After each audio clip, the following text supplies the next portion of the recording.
How to set up MyFitnessPal account step by step. First of all, download and open the MyFitnessPal application or visit their official website.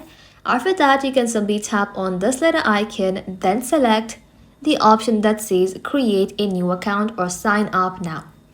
After that, follow the on-screen instruction to create your account and enter the requested account and profile information. MyFitness uses information such as your age, height, weight, activity level, and weight goal to calculate your initial calorie and nutrition goal. Make sure the email address you entered to your account is correct. If MyFitness asks you to verify email, open up verification message they send you to complete the verification.